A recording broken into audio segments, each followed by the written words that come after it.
Good evening. This is Jason Connerly with the Joker's Wild. Today I'm going to be doing just a really quick and simple synopsis of lunar magic and elemental magic.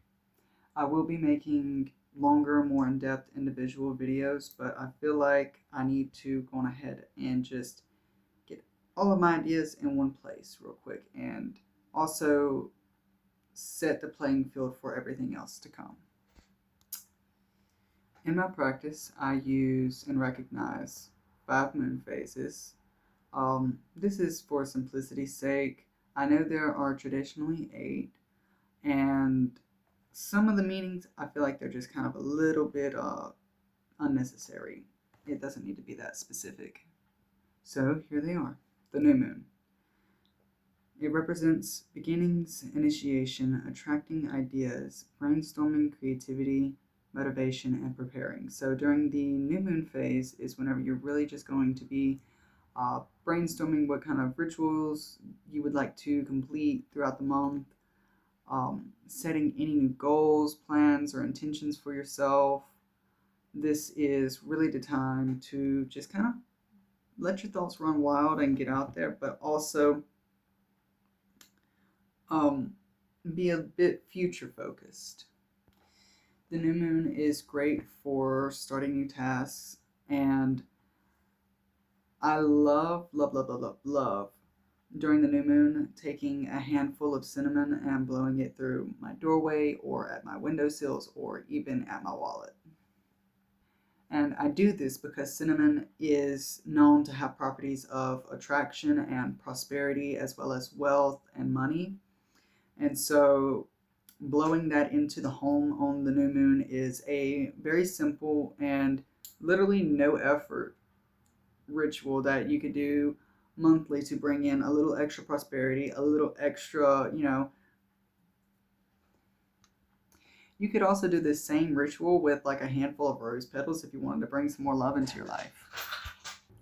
I also typically only use 5 moon phases because that's usually what you can find on the calendar. Most calendars will have the moon phases listed on them with like the moon symbol, as most people would know. And generally, I don't need to add an extra step in the middle. Which brings me straight to the first quarter moon. First quarter moon represents putting things into motion, action, adapting, change, learning, progress, unveiling. So during the first quarter moon, this is whenever you're going to begin preparing your ingredients, preparing your space. This is going to take a couple of days. You can stretch it out over a couple of days, or you can wait till the last minute. Sometimes I do both. But the first quarter moon is really whenever I'm starting to gear up and get like ready. I'm planning for my full moon ritual. I am, making sure that my altar space is clean. I might begin doing offerings. This is really whenever I'm going to start doing devotionals to my deities. Like I'm already going to be doing those, but at this point, I'm really, doing those. I'm spending more time with my offerings. I am spending more energy on my offerings, and I am going to be focusing on that intention and that manifestation so that the night of the full moon, I get to come in, do my ritual, and be done with that part of it. So now, the next moon phase is the full moon. Its energy is dealing with manifestation, climax, unity, expression, charging, clarity, the energy of spirit, and revealing. So during the full moon, it's perfect for any and all spells. It is great for charging, for cleansing. You want to go out and make your moon water during this time period. Most people would do offerings and rituals, and I know I say a bunch of things like as you would be doing it, but I'm really just kind of talking about myself. You don't have to do anything, or you don't have to do anything the way that I do it.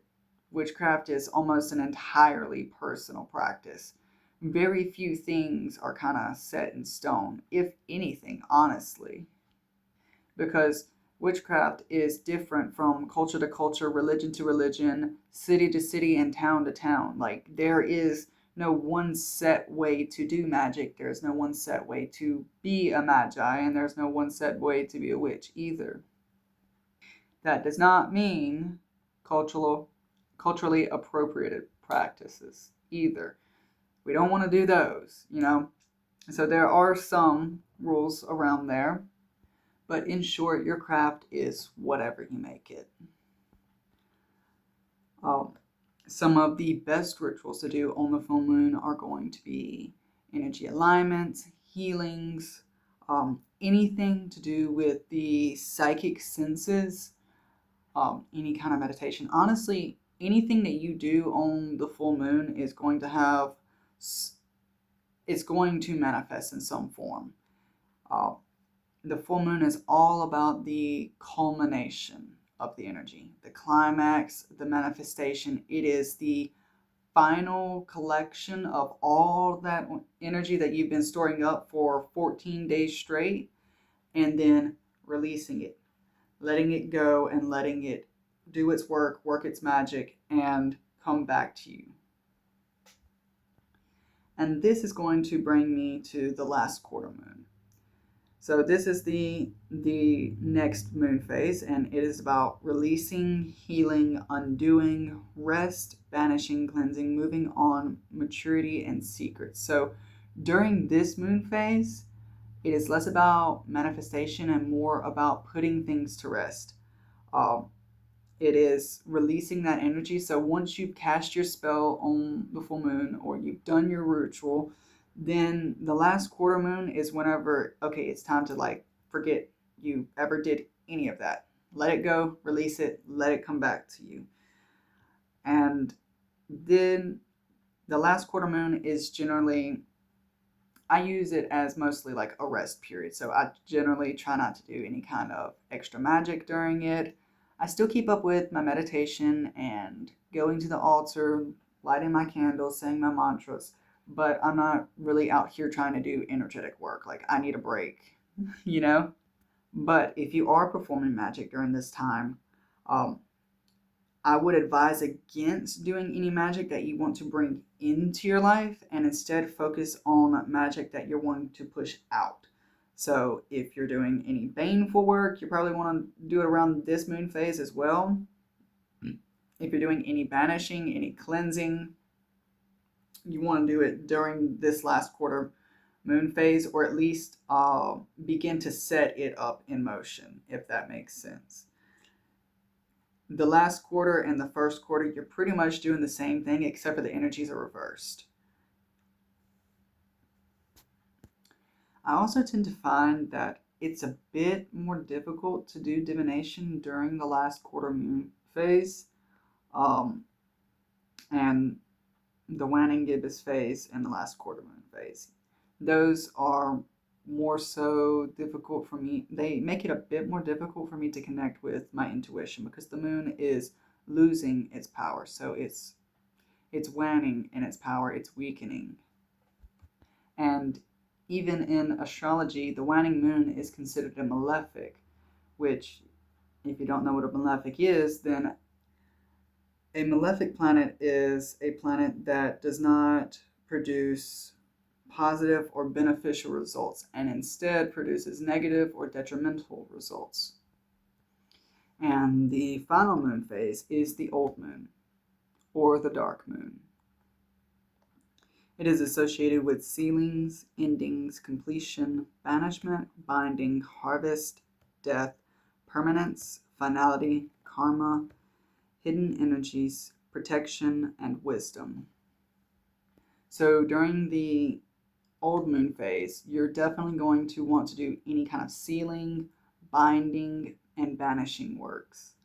I also, if you're trying to hide anything energetically, now's the time to do it, whenever it's the old moon. If you're trying to perform any protections that you don't want to have seen through divination, then the old moon is going to be the time period that you would want to do it, because the energy of being secret and hidden and lacking light and clarity, those energies are profound during the old moon phase. I wasn't sure if I wanted to mention this yet or not, but I think I will, because this is something more personal to my own practice and my own experience, but I think it might help someone. I tend to associate the new moon with the elements fire and air, the first quarter moon with air and then fire, the full moon with spirit, the last quarter moon with water and then earth, and then the old moon with earth and then water. Why is this? Okay, so I'm going to go back to the new moon and explain why I use fire and then air.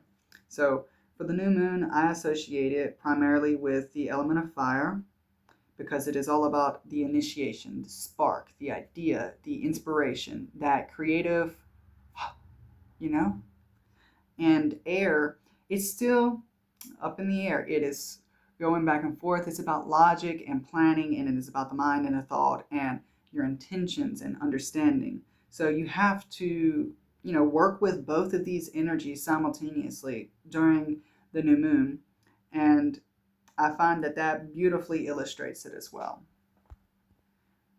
The first quarter moon I associate with air first and fire second. Why is this? Well, we've already had that spark of inspiration and the thoughts and the planning and the work on it. So air becomes primary with the first quarter moon, because now it is like clarifying these thoughts, rooting them in, beginning the practices, and then since fire is second, it is about taking that thought, that air, that idea, and moving forwards with it. I associate the full moon with the energy of the element spirit, and the reason I do this is because I'm going to read off the significations for the full moon again. These are manifestation, climax, unity, expression, charging, clarity, the energy of spirit, and revealing. Spirit is the unification of the four elements, earth, air, fire, and water, and it is what holds everything together. It is formless, undefinable, unknowable, untouchable, but present in everything, constantly, everywhere, always, and eternally. Now, the last quarter moon, I associate it with water first and earth second, because it is all about releasing, flowing, adapting, and since I take this time out of the month to kind of recharge and do self-work and healing, I also see that water is quite prevalent during that time, and then earth comes second because it's about the stillness, the practicality, the stillness and stability. Now, the old moon, I associate it with earth and then water, because it deals with ceilings, with endings, and with completion. It also deals with time and death and permanence, and these are all themes that closely correlate with the element earth. And I associate it with water second because the old moon only lasts for about 2 to 3 days. And I also associate it with wisdom and endings and completion. And since there is an ending, water comes second. It is the element of rebirth and renewal. And that leads us right back into the new moon, which starts the cycle again. And since I'm talking so much about the elements, I'm going to look in my Book of Shadows right here and just read what I have written. The elements. Spirit, also known as Aether, is the universal connector. It has no physical form or attribute. It is the veil and pure energy. It also represents all psychic energy, literal spirits, and deities. In short, it is the veil, both the physical and the metaphysical, as well as consciousness. So the next element is the element of fire. Fire is the spark of creation. It is power, desire, instinct, strength. It is fleeting, dominating, and expressive. It can be creative or destructive, burn the village down, or cook the feast. What is the element air? Air is conscious thought. It is the logical and literal form of wisdom. Air encourages communication and the sharing of ideas, knowledge, experiences, thoughts, and change. Water is the element of emotions, reflection, flow, passive perception, healing, cleansing the subconscious, lunar energy, letting go, renewal, rebirth. It is the powers of healing and intuition. Earth is the element of stability and abundance.